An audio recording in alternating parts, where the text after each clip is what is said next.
ہوا یہ کہ پچھلے 20 سال میں میڈیا نے گرو کرنا شروع کیا, 2001, 2002, 2003, 7, 8, 9, 10 ایک سال میڈیا نے بہت زیادہ انجوائے کیا, انفلوئنس, پیسہ.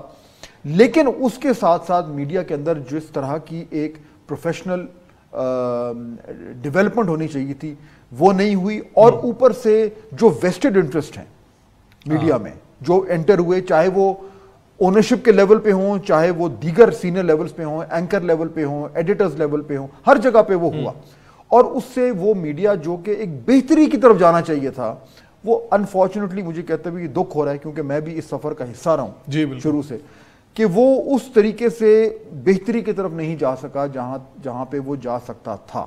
لیکن اس کے ساتھ ساتھ ایک اور پرابلم بھی ہوا, وہ ہوا جو جڑتا ہے ابھی جو ہم بات کر رہے ہیں, کہ جو حکومتیں تھیں انہوں نے کہا یہ میڈیا تو جو ہے یہ اتنا پاورفل ہو گیا ہے اور اتنا زبردست یہ ایک طریقہ ہے لوگوں کے ذہنوں پہ حاوی ہونے کا, تو وہ میڈیا اور گورنمنٹس کا جو نیکسس بننا شروع ہوا اس سے ہوئی گڑبڑ, اور میڈیا کے منہ کو بھی خون لگا اور حکومتوں کے منہ کو بھی خون لگا, اور اس سے وہاں پہ گڑبڑ شروع ہوئی. تو اب یہاں پہ ہم جو کھڑے ہیں, یہ جو اس طریقے سے جو ایک آپس میں ایک غلط طریقے سے جو ان کے رشتے قائم ہو گئے, اس سے آج جو ہمیں بہت سارے پرابلمز نظر آ رہے ہیں, ان کی ایک بہت بڑی وجہ وہ ہے. اس کے بہت ساری اور شاخیں ہیں جو ہم آگے چل کے بات کرتے ہیں, آگے اس میں بات کرتے ہیں. لیکن ایک اور بنیادی سوال ہے, جیسے آپ نے کہا آپ بھی ان آرگنائزیشن کا شروع سے حصہ رہے ہیں, بہت سے لوگوں کو آپ لے کے بھی آئے اور معاملات آگے بھی بڑھے ہیں, لیکن آپ کو کمی کہاں پہ نظر آئی ہے؟ مطلب جیسے ہائرنگز ہوتی ہیں یا جو آن سکرین بیٹھتے ہیں یا جو ایڈیٹوریل لکھتے ہیں, تو آپ کو کیا لگتا ہے کہ کہاں سے کمی ہوئی جس کو ابھی تک ہم نے قابو نہیں پایا؟ دیکھیے میرے خیال میں ٹیلی ویژن میں, ہم ٹیلی ویژن پہ بیٹھے ہیں, میں پرنٹ کی بات بھی کر سکتا ہوں کیونکہ میرا تعلق پرنٹ سے بھی ہے اور میں لکھتا بھی ہوں, لیکن ٹیلی ویژن کی بات کر لیتے ہیں. 2-3 کم از کم 3 چینلز میں نے خود لانچ کیے زیرو سے شروع کر کے, تو یہ سب کچھ دیکھنے کا اور سننے کا اور سیکھنے کا موقع ملا. میرے خیال میں 2-3 بنیادی ایشوز ہیں جو میرے خیال ہے as a media person, as a journalist ہم سب کو فیس کرنا چاہیے, اور کر بھی رہے ہیں, لیکن بہت بہتری گنجائش ہے. پہلی چیز تو یہ ہے ایٹ دا ٹاپ لیول جو اونرشپ, اونرز اور ایڈیٹوریل کا جو کنیکشن ہے, ٹھیک ہے, یہ دیکھیں پروفیشنل آرگنائزیشن میں ایسا نہیں ہوتا. پاکستان میں ایک نیچرل سی بات ہے, اس طریقے سے آرگنائزیشن ایوالو نہیں کی گئی. ہمارے ہاں ایک سیٹ کلچر بھی ہے سب جگہ, یعنی سارے اداروں میں پاکستان میں انفارچونیٹلی. تو وہ جہاں پہ جس ادارے میں اونرز اور ایڈیٹرز کے درمیان ایک فاصلہ رہا اور امپاورمنٹ ایڈیٹرز کی ہوئی, اس ادارے نے جرنلسٹکلی اپنے آپ کا اپنا لوہا منوایا. ایک یہ پرابلم ہمارے یہاں شروع سے انفارچونیٹلی ہم اس کو اس طریقے سے ٹھیک نہیں کر پائے, اور میرے خیال میں معاملات انفارچونیٹلی مزید خرابی کی طرف جا رہے ہیں. مجھے نظر نہیں آ رہا کہ یہ بہتری کی طرف جا رہے ہیں, پہلی چیز. دوسرا, جو ہماری ٹریننگ تھی کہ بھئی آپ نے کانٹینٹ کیسے پروڈیوس کرنا ہے, کس طرح کا کانٹینٹ پروڈیوس کرنا ہے. دیکھیے آسان کام ہوتا ہے کہ آپ بالکل چیزوں کو سمپلیفائی کرتے کرتے کرتے بالکل ہی بچکانہ لیول پہ لے جائیں. ہمارے یہاں انفارچونیٹلی ایسا ہوا کہ شروع میں تو دیکھیں پہلے 2-3 سال 4 سال تو چلیں, آپ کہہ سکتے تھے کہ ٹھیک ہے جی نئی میڈیم ہے, نئی انڈسٹری ہے, نئے لوگ ہیں, سب کچھ چلے گا. لیکن اس کے بعد آپ نے آہستہ آہستہ بہتری کی طرف جانا ہے. آپ نے لوگوں کو دیکھیں, میں تو ایگزامپل دیتا ہوں کہ پہلے انہوں نے کہا کہ جی آپ ان کو را مٹیریل دے رہے تھے, اور دیکھو جی یہ بھی چلا دو, وہ بھی چلا دو, وہ بھی چلا دو, لیکن آہستہ آہستہ لوگوں کے ٹیسٹ بھی تو بہتر ہوتے جاتے ہیں نا.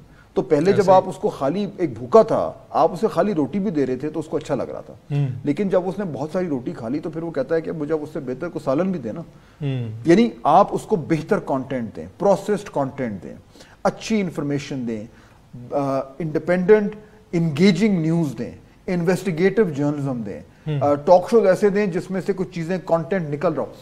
ہم نے کیا ہم نے کہا جی ریٹنگ کے پیچھے جانا ہے تو, اور دیکھیں ریٹنگ کو برائی نہیں ہے, لیکن ایک ریٹنگ لینے کا آسان طریقہ ہے اور ایک مشکل طریقہ. آسان طریقہ یہ کہ جی بس سنسنی پھیلا دو اور اس طرح کی لڑائیاں جھگڑے کر دو.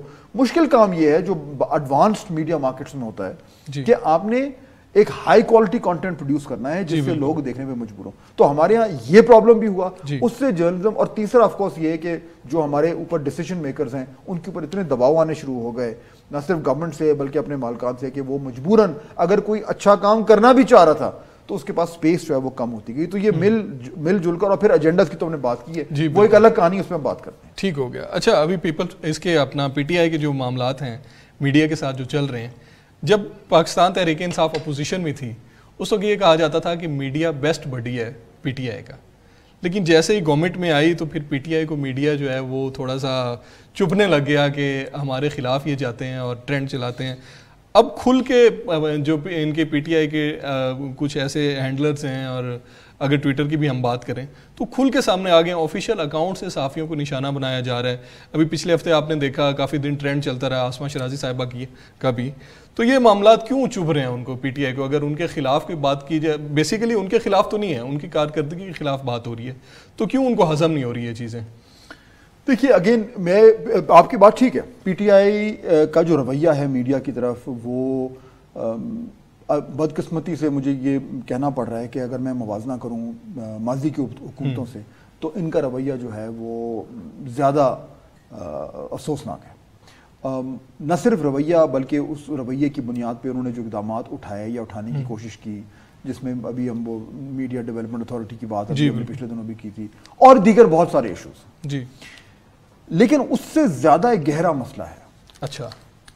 اور وہ یہ ہے کہ دیکھیے ہمارے ہاں وکاس، مجھے جو لگتا ہے نا پرابلم یہ ہے کہ ہمارے ہاں معاشرے میں میڈیا کے رول پہ کنسنسس نہیں ہے کسی بھی طرف سے، مجھے یہ لگتا ہے. دیکھیے اب اگر آپ جائیں نا امریکہ میں یا یورپ میں تو وہاں پہ چند چیزوں پہ بحث نہیں ہوتی، وہ ان کا ایک سوسائٹل کنسنسس، ایک معاشرے میں ایک اتفاق رائے پیدا ہو چکا ہے، اس پہ بحث نہیں ہوتی. یعنی امریکہ میں یہ بحث نہیں ہوتی کہ جی جمہوریت اچھی ہے یا امریت اچھی ہے یا چائنیز ماڈل اچھا ہے، یہ سیٹلڈ معاملہ ہے. یا وہاں پہ یہ بحث نہیں ہوتی کہ جی کیا اخبارات کو اور ٹیلی ویژن کو آزاد ہونا چاہیے یا نہیں ہونا چاہیے، وہ سیٹلڈ ایشو ہے. وہ ان کے بحث یہ ہوتی ہے کہ اچھا اب ان میں سے بہتری کیسے لائی جا سکتی ہے، یا اس کے اندر، اس سیٹلڈ ایشو کے اندر اگر کوئی ڈے ٹو ڈے پرابلمز ہو رہے ہیں جو کہ ہوتے ہیں، انہیں کیسے ریزالو کیا جائے. لیکن یہ نہیں ہوتا کہ آپ کہہ جی جمہوریت کو لپیٹ دو. ہمارے ہاں آج آپ یہ پول کروا کے دیکھ لیں، پاکستان میں جمہوریت پہ اتفاق رائے ہے؟ میرا نہیں خیال نہیں. بہت سارے ایسے لوگ ہوں گے جو کہیں گے نہیں جی یہ تو ہمیں تو یہ تو قوم کو ادھر تو ڈنڈے کی ضرورت ہوتی ہے، ڈنڈا ہوگا تو اور اسی وجہ سے دیکھیں نا آزادی صحافت، فریڈم آف ایکسپریشن، آزادی رائے، یہ جڑی ہوئی ہے جمہوریت سے اور جمہوریت کا جو ایک کانسیپٹ ہے اس سے. اگر آپ اس پہ ہی متفق نہیں ہیں دل سے، اوپر سے تو ہو سکتے ہیں، اگر آپ دل سے متفق نہیں ہیں تو پھر آپ آزادی رائے اور آزادی صحافت کے کانسیپٹ سے بھی اس طریقے سے جڑے ہوئے نہیں ہوں گے. ٹھیک ہو گیا. ہمارے یہاں جو جڑ ہے نا پرابلم کی، وہ یہاں سے جب جھگڑے ہوتے ہیں نا میڈیا کے اوپر یا میڈیا کے رول کے حوالے سے، وہ الٹیمیٹلی نکلتا یہی ہے کہ یار آپ لوگوں کو صرف وہ کہنے کی اجازت ہے جو ہمارے خیال میں ٹھیک ہو. اچھا ان سے پوچھے بھائی کہ بھائی آپ کون ہیں، تو کہتے ہیں جی ہم تو دیکھیں الیکٹڈ حکومت ہے. اب انہیں یہ نہیں سمجھ آتی کہ الیکٹڈ حکومت اور میڈیا کی رائے وہ اس کا حصہ نہیں ہے. خوبصورتی آزادی رائے کی کانسیپٹ کی ہے یہ کہ وہ ایک چیک اور بیلنس ہے. ایسے ہی وہ عوام کی نمائندگی کرتا ہے، وہ ان کو اجازت دیتا ہے کہ بھئی یہ آپ کا میڈیا کا پلیٹ فارم ہے، اس پہ وہ تمام باتیں ہو سکتی ہیں جو حکومت نہیں سننا چاہتی تاکہ حکومت پہ چیک رہے. لیکن وکاس ہمارے یہاں کیونکہ کانسیپٹ ہی کلیئر نہیں ہے بچپن سے، نہیں مطلب میں نے اور آپ نے بھی اسکول میں نہیں پڑھا، میں جب اسکول میں تھا تو اس وقت جمہوریت نہیں تھی پاکستان میں جی، تو ہمارے ذہنوں میں وہ کانسیپٹ اس طریقے سے ڈالے ہی نہیں گئے کہ بھئی یہ ہوتا کیا ہے یہ جمہوریت. وہ تو پھر آپ اوپر سے جب کسی چیز کو اوڑھتے ہیں تو پھر آپ اسی طرح اس کو اتار بھی سکتے ہیں. صحیح ہے. پرابلم یہاں سے ہو رہا ہے، لیکن اس کی مینیفیسٹیشن پی ٹی آئی نے سب سے زیادہ کی ہے. ٹھیک ہو گیا. ایک بریک کے بعد بات کرتے ہیں کہ یہ جو سٹینڈرڈز ہیں یہ اپوزیشن میں رہتے ہوئے کچھ اور ہوتے ہیں اور جب گورنمنٹ میں آتے ہیں اس وقت یہ سٹینڈرڈز کیوں چینج ہو جاتے ہیں. ایک بریک لیتے ہیں، ملتے ہیں بریک کے بعد.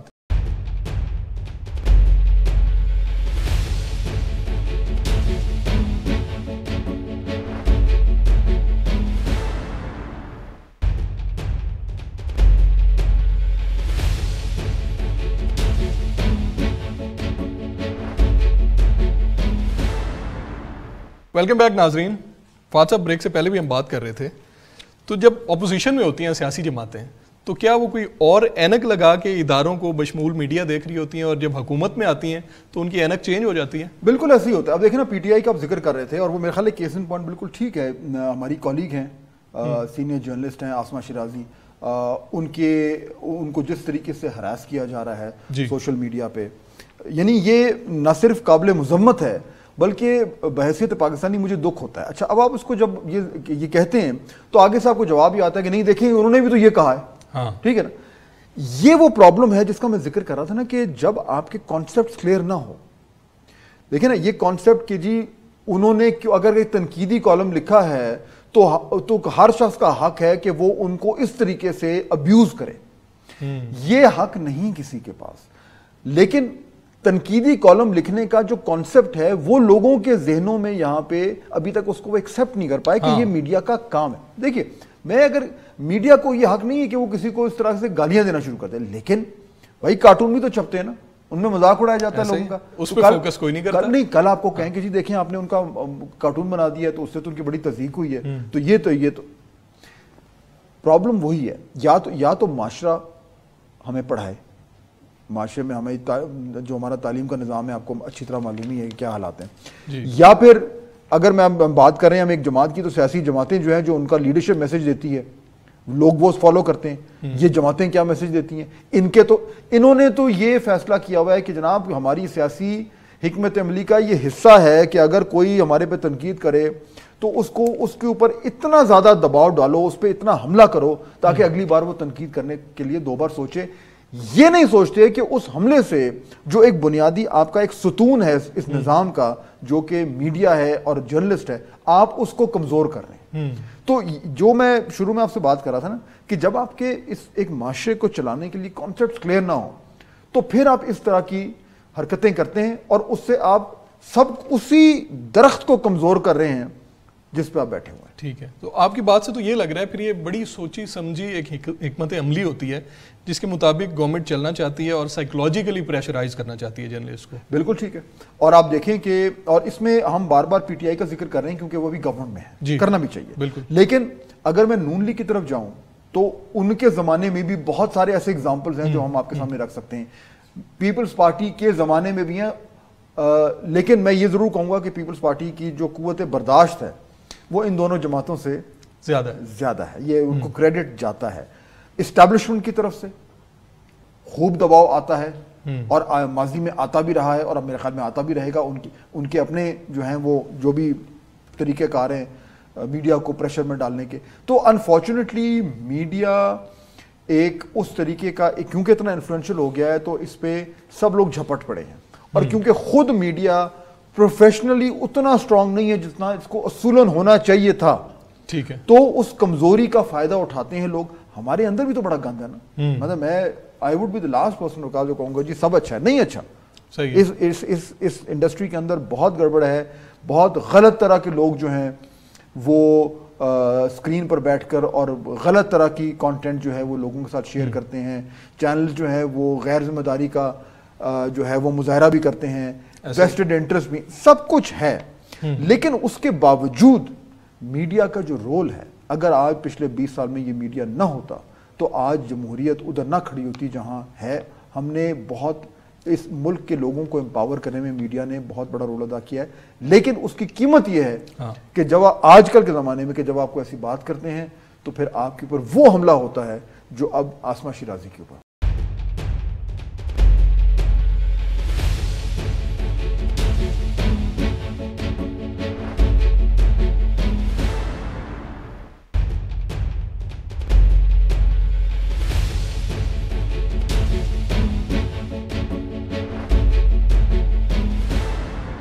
میں ہم نے بات کی تھی ریاست مدینہ کی, جو پرائم منسٹر صاحب اکثر اس کا حوالہ بھی دیتے ہیں اور کہتے ہیں کہ اس طرز پہ اس معاشرے کی تشکیل ہونی چاہیے.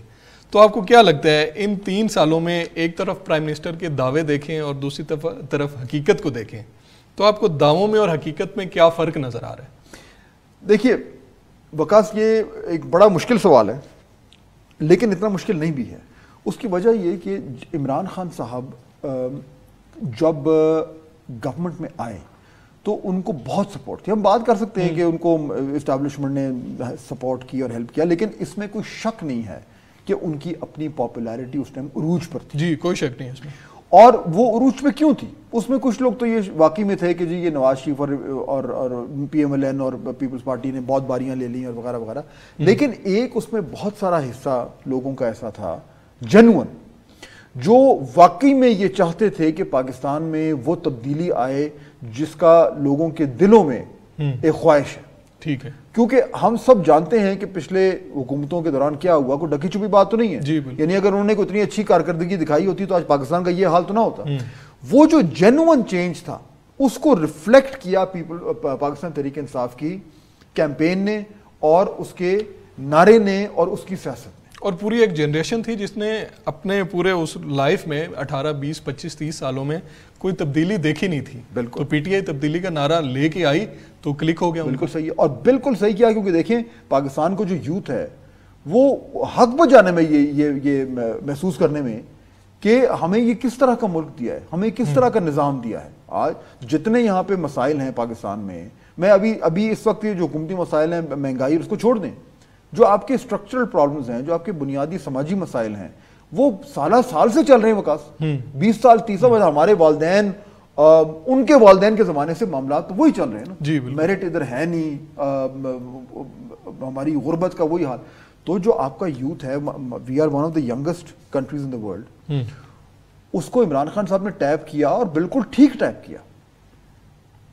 پرابلم یہ ہے کہ 3 سال گزر گئے. ابھی ہم نے کل کے پروگرام میں بات کی تھی کہ پاکستان تحریک انصاف کو اس ٹائم مشکلات کا سامنا ہے. جی ہمیں نہیں پتا کہ وہ یہ پورا مینڈیٹ کر پائیں گے نہیں کر پائیں گے، اگلا الیکشن جیت پائیں گے. لیکن آج یہ سوال ہو رہا ہے کہ وہ جو اتنا کچھ کہہ کے آئے تھے وہ کیوں نہیں کر پائے. یعنی آپ کی جو بنیادی مسائل ہیں وہ حل کیوں نہیں ہوئے، کوئی آپ کو تبدیلی نظر کیوں نہیں آ رہی. یعنی یہ تو بات ہو رہی ہے کہ جی دیکھیں ہم نے اس کو جیل میں ڈال دیا، تو ہم نے یہ پروجیکٹ چلا دیا، تو ہم نے فلانا وہ فاؤنڈیشن قائم کر دی. اچھی بات ہے کی آپ نے لنگر خانہ کھول دیا، یہ ساری اچھی چیزیں، بری نہیں ہے. لیکن ووٹ آپ اس کے لیے لے کے نہیں آئے تھے. ہاں، ووٹ آپ لے کے آئے تھے اس معاشرے کو تبدیل کرنے، ایسے ہی ایسے کرپشن کو ختم کرنے کے لیے، عام لوگوں کو ایک امپاور کرنے کے لیے. رول آف لا، قانون سب کے لیے برابر ہوگا. جو طاقتور ہے وہ پکڑا جائے گا، چاہے وہ گورنمنٹ میں ہو چاہے وہ کہیں ہو. احتساب بغیر سیاسی وابستگی کے ہوگا. یہ سب بڑی باتیں تھیں جو پاکستان میں کبھی کسی نے سوچا نہیں تھا کہ ہوگا. اب لوگوں کی توقعات یہاں تک لے کے آگے تھے. میری بھی تھی، آپ کی بھی ہوں گی. مجھے بتائیں وکاس، ہم میں سے کون نہیں چاہتا کہ پاکستان ایسا ہو؟ تو وہ جو ساری تمنائیں تھیں وہ ان لوگوں نے نکال کر اور عمران خان صاحب کے اوپر ڈال دیں، اور ان کو وہ یہ جو خواہشات کا سمندر تھا یہ ان کو بہاتا ہوا اقتدار کے ایوانوں تک لے آیا. اب 3 سال کے بعد وہ کیا ہوا؟ تو جو اصل جو اس وقت پرابلم ہو رہا ہے، جو لوگ دکھی ہیں، وہ بالکل انفلیشن اور مہنگائی، یہ تو ہے ہی ہے، یہ تو فوری چیز ہے. لیکن یہ وہ جزیرے ہیں، لیکن یہ ایک سمندر میں تیر رہے ہیں. اور سمندر وہ خواہشات، گھٹی ہوئی خواہشات ہیں جو پوری نہیں ہو پائی. چنانچہ مجھے یہ لگتا ہے کہ آج پی ٹی آئی اقتدار میں ہے، کل شاید نہ ہو، لیکن جو بھی پی ٹی آئی کی جگہ آئے گا انہیں ان خواہشات کا سامنا کرنا پڑے گا. پاکستان تحریک انصاف نے اور کچھ کیا ہو نہ کیا ہو، انہوں نے پاکستان کی عوام کی جو توقعات ہیں نا وہ یہاں سے یہاں لے آئے. ہاں، تو یہ تو بڑا ٹف چیلنج ہوگا جو بھی آتا ہے. اب پاکستانی وہ نہیں اگر کل کو نون لیگ آتی ہے یا پیپلز پارٹی آتی ہے مثال کے طور میں، جی جی، تو جو نون لیگ 2013 سے 18 میں تھی وہ ان ایکسیپٹیبل ہوگی. ہاں، یا جو پیپلز پارٹی 2008 سے 2013 تک تھی وہ ان ایکسیپٹیبل ہوگی. یہ بڑا باریک پوائنٹ ہے جو آپ نے ابھی اٹھایا نا. Pakistan has moved on.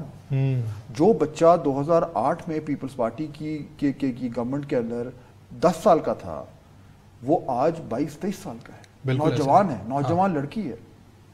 اور وہ کہہ رہے ہیں کہ یہ اگر ہمارا ملک ہے جو کہ ہے تو یہ حکومتیں ہمیں کیا دے رہی ہیں. وہ پاکستان تحریک انصاف نے ان کی زبان بولی تھی، وہ ان کو لے کے آئے تھے، پاکستان تحریک انصاف نے ان کو وہ نہیں دیا. وہ پاکستان تحریک انصاف کو شاید ریجیکٹ کر دیں، لیکن وہ نون لیگ اور پیپلز پارٹی کو اس طریقے سے ایکسیپٹ نہیں کریں گے جب تک وہ یہ نہیں کہیں گے کہ ہم آپ کی زندگیاں اس طریقے سے بہتر کریں گے، ہم وہ کریں گے جو پی ٹی آئی نے کہا تھا لیکن کر نہیں پائے. ہاں، لیکن یہ جو دعوے ہیں، یہ دعوے تو خان صاحب کر بیٹھے ہیں، لیکن چیزیں ان کے کنٹرول میں نظر نہیں آ رہی. کوئی بھی ایشو اٹھا کے دیکھ لیں، اداروں کے ساتھ معاملات ہیں، نیب والا معاملہ ہے، الیکشن کمیشن والا ہے، یا اپوزیشن جماعتوں کو ساتھ لے کے چلنے والا ہے، تو کہیں بھی تو چیزیں کنٹرول میں نظر نہیں آ رہی نا. دعوے تو انہوں نے کر دیے، لیکن ان کو دعووں کو انہوں نے پکڑ کے اس کو فالو کیسے کرنا ہے پھر؟ دیکھیے میں نا یہ ٹھیک ہے آپ کی بات. اب جو بھی پاکستان کا سیاستدان یا جو بھی کل کو پاکستان میں یہ سوچتا ہے کہ میں نے اقتدار میں آنا ہے، اس کو یہ سوال اپنے آپ سے پوچھنا ہے جو آپ نے پوچھا. اور وہ ایک سوال ہے جو اکثر و بیشتر جو ہے جب اس طرح کے بہت بڑے سانحے ہوتے ہیں تو پوچھا جاتا ہے، اور وہ انگریزی میں اس کے 3 ورڈز ہیں. ٹھیک ہے. What went wrong? گڑبڑ کیا ہوئی؟ صحیح بات ہے. مجھے پاکستان تحریک انصاف عمران خان صاحب کی نیت میں کوئی شک نہیں، میرا خیال ہے نہ ہی کس پاکستانی کو ہے. ایسا ہی ہے. اور لیکن وہ نیت اور وہ ارادے ٹرانسلیٹ کیوں نہیں ہوئے ایکشن میں؟ ہاں، یہ اس سوال کا جواب جب تک ہم سب کو نہیں ملے گا تب تک ہم سیکھ نہیں پائیں گے کہ ہم نے کل کو کیا کرنا ہے. کیونکہ باتیں ساری انہوں نے ٹھیک کی تھی، کوئی غلط بات نہیں کی تھی، یا اکثریت ٹھیک تھی. لیکن وہ کیوں نہیں کر پائے؟ کیا ان کی غلطی ہے کہ ان کے پاس ایکسپیرینس نہیں تھا، کلیئرٹی نہیں تھی، انہوں نے ٹیم غلط لے لی، یا گورنمنٹ میں آئے تو انہیں سمجھ نہیں آئی کہ اس کو کرنا کیا ہے، یا بیوروکریسی جو ہے وہ پھنس گئی، یا اسٹیبلشمنٹ تو ساتھ ہی تھی ان کے؟ یعنی کیا ہوا؟ اور یہ وہ سوال ہے جو اس وقت پیپلز پارٹی یا نون لیگ یا پی ایم ایل کیو یا جے یو آئی جو بھی ہے، ان سب نے اس سے سیکھنا ہے. کیونکہ وقت میں بار بار ہی کہہ رہا ہوں، اگر یہ سمجھتے ہیں اپوزیشن والے کہ یہ واپس کل کو آتے ہیں اور انہوں نے روایتی سیاست کرنی ہے تو یہ نہیں چلے گی. پاسنگ مارکس بہت اوپر چلے گئے. پاکستان چینج ہو رہا ہے، پاکستانی چینج ہو رہے ہیں. پاکستان کا نظام شاید چینج نہیں ہو رہا، لیکن پاکستان کا عوام چینج ہو رہی ہے، ان کی توقعات چینج ہو رہی ہیں، نوجوان تبدیل ہو رہے ہیں، ان کی خواہشات، ان کی ڈیزائر، ان کے پلان، مستقبل کے بارے میں سوچ وہ چینج ہو رہی ہے. صحیح ہے. تو عوام تیز جا رہی ہے اور حکمران پیچھے جاتے جا رہے ہیں. یہ گیپ پورا کرنا ہوگا. ٹھیک ہے. بریک کا ٹائم ہو گیا سر. جیسے ابھی بات کی ہم نے کہ تبدیلی کے جو وعدے تھے انہوں نے سٹینڈرڈز بڑے ہائی کر دی ہیں. تو ایک اور تبدیلی ہے جو بلوچستان کی طرف سے ہمیں جو ہے نا جس کی ہوا چل پڑی ہے، اس پہ ہم نے بات کرنی ہے. ناظرین ایک بریک لیتے ہیں، ملتے ہیں بریک کے بعد.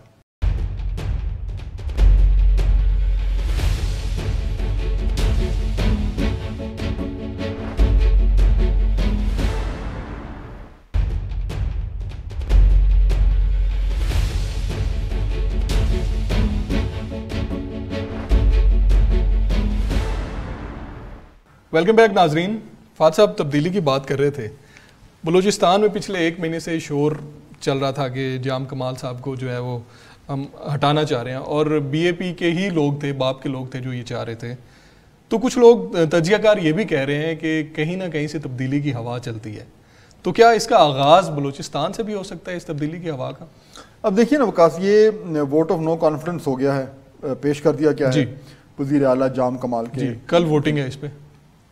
اب ٹف ہے، نمبرز ٹف ہے. یعنی 1-2 ممبران کے اوپر یہ یعنی فیصلہ ہوگا کہ وہ کس طرف جا رہا ہے. موشن دونوں طرف ہے. بلوچستان کی سیاست جو ہے نا وہ ہماری جو یعنی پنجاب میں جو سیاست ہے یا کے پی میں جو سیاست ہے اس سے بڑی ڈفرینٹ ہے، اور اس کی 2-3 وجوہات ہیں. میرے خیال ہے اگر ہم تھوڑا سا اس پہ بات کر لیں تو لوگوں کو سمجھنا بڑا آسان ہو جائے گا. پہلی چیز تو یہ دیکھیے کہ وہاں پہ پارٹیز کا ہولڈ اس طریقے سے نہیں ہے جیسا کہ پنجاب میں مثال کے طور پر ہے یا کے پی میں ہے. انڈیویجول زیادہ میٹر کرتی ہے. وہاں پہ پولیٹیکل پرسنالٹیز ہیں، ان کی اپنی روایتی ایک ٹرائبل سسٹم ہے، اس کا اس طرح ایک خاص طرح کا اس کا اسی کے ذریعے ایک سیاسی کلچر بھی بنا ہے.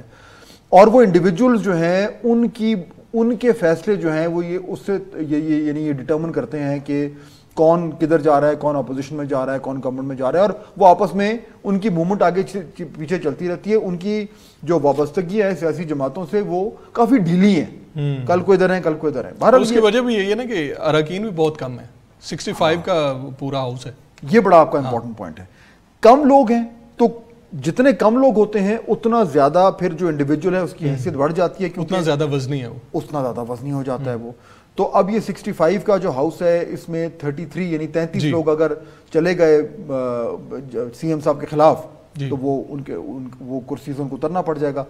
تو بلوچستان میں اب ایشو یہی چل رہا ہے کہ انڈیویجول معاملہ، انڈیویجول یعنی جو انفرادی جو لوگوں کی ترجیحات ہیں ان کی بنیاد پہ سیاسی رخ جو ہے وہ کبھی ادھر ہوتا ہے اور کبھی ادھر ہوتا ہے. اب یہ جو ہو رہا ہے بلوچستان میں، اس میں آپ دیکھیں کہ یہ بڑا انٹرسٹنگ سی کہانی ہے کہ یہ حکومت اور اپوزیشن کے درمیان نہیں ہو رہا.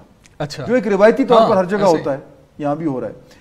یہ حکومت بمقابل حکومت ہے، اور وہ ہے وہاں کی جو بلوچستان عوامی پارٹی ہے جی، باپ پارٹی اسے کہتے ہیں، اور وہ رولنگ پارٹی ہے وہاں پہ، اس کے ساتھ پی ٹی آئی کولیشن میں بھی ہے، لیکن جو جام کمال صاحب ہیں ان کا تعلق بی اے پی سے. اچھا، اب بی اے پی کے اندر سے یہ جو ہے ایک پھوٹ پڑی ہے، اور آدھے بی اے پی کے لوگ کہتے ہیں کہ جناب سی ایم صاحب کو اترنا چاہیے، اور آدھے ان کے ساتھ ہیں.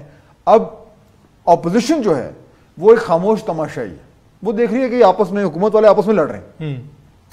لیکن ہوا یہ ہے کہ جو بی اے پی والے لوگ ہیں وہ ان کے پاس خود اتنی اسٹرینتھ نہیں ہے کہ وہ سی ایم جام کمال کو ہٹائے. تو اب انہوں نے اپوزیشن کی حمایت حاصل کی. اب کہا یہ جا رہا ہے کہ اپوزیشن کے ساتھ ہے.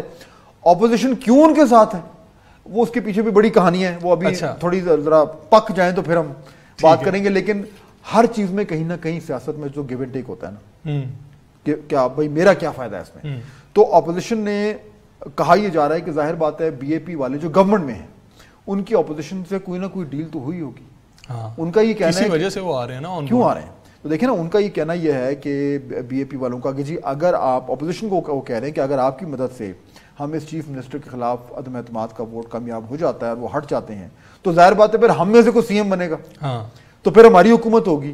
تو ٹھیک ہے، پھر اگر آپ ہمارے ساتھ ڈیل کرتے ہیں اور حکومت میں ہم ہوں گے، اقتدار میں ہم ہوں گے، اقتدار میں تو ابھی بھی ہیں لیکن سی ایم کو ہمارا بندہ ہوگا، تو پھر ہم آپ کو بھی آپ کے ساتھ بھی کچھ تعاون کر سکتے ہیں، کنسیڈر تعاون اس کا.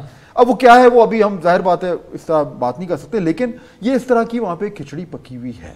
ٹھیک ہو گیا، اور اس کے نتیجے میں ابھی کلیئر ہو جائے گا کہ معاملات جو ہیں وہ کدھر جا رہے ہیں. اچھا، کچھ دن پہلے آپ کی ملاقات بھی ہوئی تھی جام کمال صاحب سے، تو آپ کو کتنے کانفیڈنٹ نظر آ رہے تھے کہ یہ تحریک ان کا کچھ نہیں بگاڑ سکتی؟ دیکھیے، جام صاحب ایک بڑی پڑھی لکھی شخصیت ہیں اور بڑی کلچرڈ شخص ہیں، بڑی اچھی بات کرتے ہیں، نپی تلی بات کرتے ہیں. ٹھیک ہے، ان پہ الزامات انہوں نے لگائے کہ جی وہ بڑے ایروگنٹ ہیں یا وہ مشاورت نہیں کرتے وغیرہ وغیرہ، لیکن ابھی تک جام کمال کے اوپر کوئی کرپشن کا اس طریقے سے کوئی دھبا نہیں ہے، کوئی سیریس کوئی الزام نہیں لگایا اس طریقے سے نہیں ہے. اور ان کے پاس بھی کوئی اس طرح کا نہیں ہے کہ جی انہوں نے بہت زیادہ کوئی بیڈ گورننس کیا ہے. وہ یہ ہے کہ جی یہ ملتے نہیں ہیں یا ایکسس نہیں ہے یا سنتے نہیں ہیں، اس طرح کی باتیں ہیں.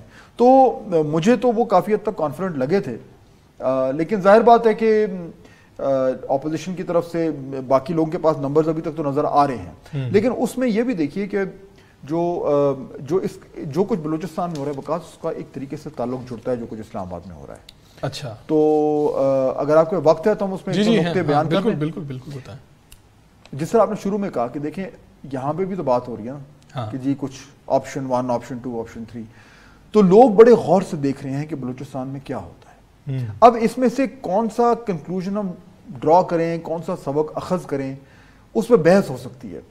لیکن ایک موٹا نقطہ جو لوگ دیکھ رہے ہیں وہ یہ ہے کہ اگر بلوچستان میں ایک ووٹ آف نو کانفیڈنس کامیاب ہو جاتا ہے تو اس کا مطلب ہے کہ یہ جو موجودہ نظام ہے اس میں ہل جل شروع ہو گئی ہے. کیونکہ جو بلوچستان میں اس وقت موجودہ سیٹ اپ ہے یہ اسی چھتری کے تلے آیا تھا جس کے ذریعے پاکستان تحریک انصاف کی گورنمنٹ جو ہے 2018 میں بنی تھی. یہ وہی ایک بڑی چھتری ہے، اس چھتری کے نیچے بہت سارے ارینجمنٹس بنے تھے، ان میں سے ایک ارینجمنٹ یہ تھا. تو اگر یہ ارینجمنٹ ڈسٹرب ہو رہا ہے تو پھر کوئی اور ارینجمنٹ بھی ڈسٹرب ہو سکتا ہے. تو یہ جو ہم نے جو پہلے بات کی تھی نا کہ جب آپ کی سیاسی بساط جو ہے وہ تھوڑی چینج ہو جائے تو پھر ہر طرف کوئی نہ کوئی گڑبڑ شروع ہو جاتی ہے. تو یہ اگر وہاں پہ کچھ تبدیلی ہوتی ہے، گڑبڑ ہوتی ہے، تو اس کا ڈائریکٹ یہاں پہ کوئی جڑے گا، اور وہاں پہ جو کچھ ہو رہا ہے یہاں کے سائے وہاں بھی جا رہے ہیں. تو ایک جسے کہتے ہیں کہ یہ آئسولیشن میں نہیں ہو رہا. اور اپوزیشن جماعتوں کو بھی ایک شے مل جائے گی نا، وہاں پہ کچھ اراکین اگر مل کے ہلا لیتے ہیں، اس تبدیلی آ جاتی ہے تو پھر پنجاب میں بھی سوچا جا سکتا ہے، وفاق میں بھی سوچا جا سکتا ہے اپوزیشن کے پوائنٹ آف ویو سے. اور یہ بھی سوچا جا سکتا ہے کہ اگر تبدیلی ہوتی ہے تو اس تبدیلی کے پیچھے کون ہے، اور اس کے پیچھے کون ہے. اور پھر یہاں پہ بھی سوال ہوگا کہ کیا وہ لوگ جو اس تبدیلی کے پیچھے تھے اور ان کے پیچھے جو تھے کیا وہ یہاں کی تبدیلی کے پیچھے بھی ہیں اور ان کے پیچھے بھی ہیں؟ ٹھیک ہو گیا, یہ بڑی معنی خیز آپ نے بات کی ہے کہ میں ویور پہ چھوڑتا ہوں, وہ بڑی آسانی سے سمجھ سکتے ہیں کہ آپ نے جو بات کی ہے اس کا پیچھے اصل مقصد کیا ہے. ناظرین, امید ہے آپ کو آج کا پروگرام پسند آیا ہوگا. اگلے ہفتے تک اجازت دیجیے, اللہ حافظ.